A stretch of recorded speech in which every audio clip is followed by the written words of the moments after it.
রাস্তার মোড়ে মোড়ে যে মূর্তি লাগানোর বিরুদ্ধে আলেম ওলামারা উঠে পড়ে লেগেছে, মূর্তির পক্ষে যারা কথা বলতেছে, বুঝবেন এরা হলো দেশের শত্রু, জাতির শত্রু, আল্লাহর শত্রু, নবীর শত্রু।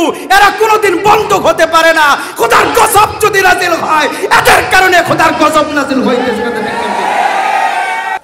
এই জন্য আমি বলি, মদিনার সনদে যদি রাষ্ট্র পরিচালনা করতে হয়, মক্কা থেকে মদিনা পুরো আরব কান্ট্রিগুলা ঘুরে দেখেন, কোন আরব কান্ট্রিগুলার মধ্যে কোনো মূর্তি নাই, কোনো ভাস্কর্য নাই। যদি মদিনার সনদে রাষ্ট্র পরিচালনা করতে হয়, খোদার গজব থেকে যদি বাঁচতে হয়, রাস্তার মোড়ে মোড়ে যে কোনো ব্যক্তি হোক, কারো মূর্তি থাকতে দেওয়া হবে না, হবে না, হবে না। এই জন্য দুঃখের বিষয়, আমাদের চরমনাইয়ের পীর সাহেব হুজুর যখন এটার বিরুদ্ধাচরণ করেছে, তখন আমাদের রাতের অন্ধকারে পাশ হওয়া এক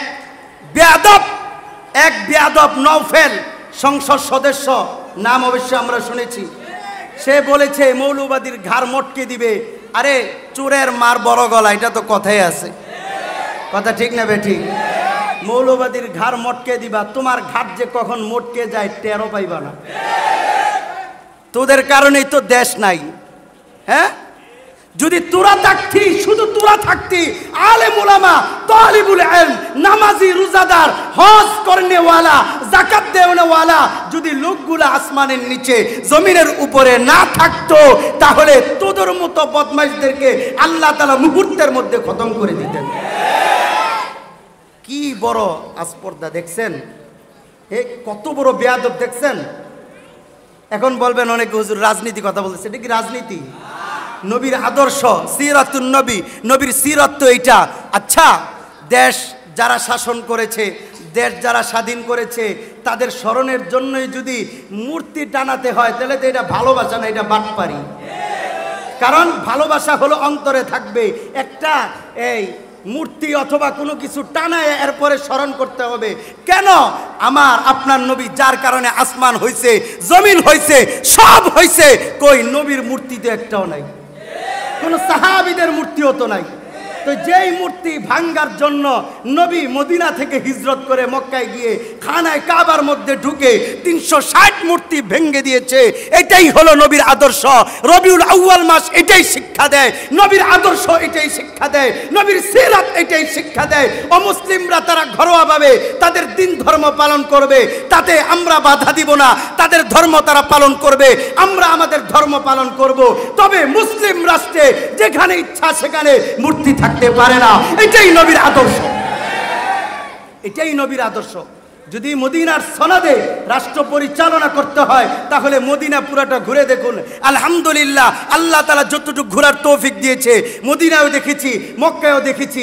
আমাদের তো পদে পদে, রাস্তাঘাটে, দোকানপাটে, সব জায়গায় মহিলাদের, বিভিন্ন ল্যাংটা মহিলাদের সিনারি টানানো থাকে।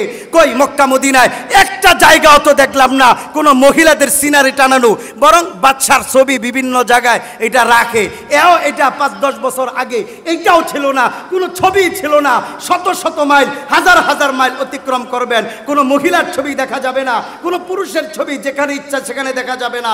যেই জায়গায় মদিনা মক্কার মধ্যে বিভিন্ন জায়গার মধ্যে একটা ছবি পর্যন্ত নাই, এই জায়গায় আমরা শতকরা 95% মুসলমানের দেশে কেন পদে পদে মূর্তি থাকবে?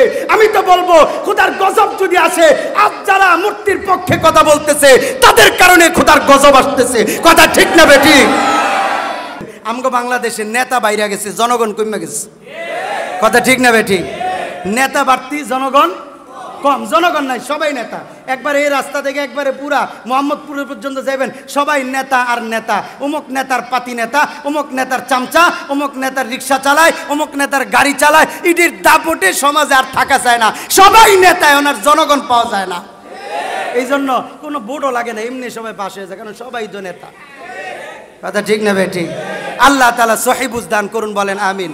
বাস্তব কথা, সত্য কথা বলতে সমস্যা কোথায়? সত্য কথা যদি না বলি, হাসরের ময়দানে আমার যখন ঘাড়ের মধ্যে জাহান্নামের শিকল লাগায় টাইনা নিবে, তখন আপনার বাপেও সহযোগিতা করবে না, আপনিও সহযোগিতা করবে না। তখন আপনি হাসবেন, হি আমগো বাড়িতে খাইছেন, 10,000 টাকা বেতন দিছি, কই জাহান্নামে যাইতেছেন, আমি তো টিং টিং করে জান্নাতে চইলা যাইতেছি, কারণটা কি? তখন হুজুর বলবে, আমি যে আপনার গোলামি করছি, আপনাদের কমিটির গোলামি করছি, চাকরির ভয় করছি, সত্য কথা বলি নাই, এই জন্য জাহান্নামে যাইতেছি। কিন্তু আপনারা তো সুন্দরভাবে জান্নাতে চইলা যাইতেছেন, এই জন্য আমি মসজিদে বলি, মসজিদে কথা বলি, চাকরিকে লাথি মারি, নবীর আদর্শকে বাস্তবায়ন করি।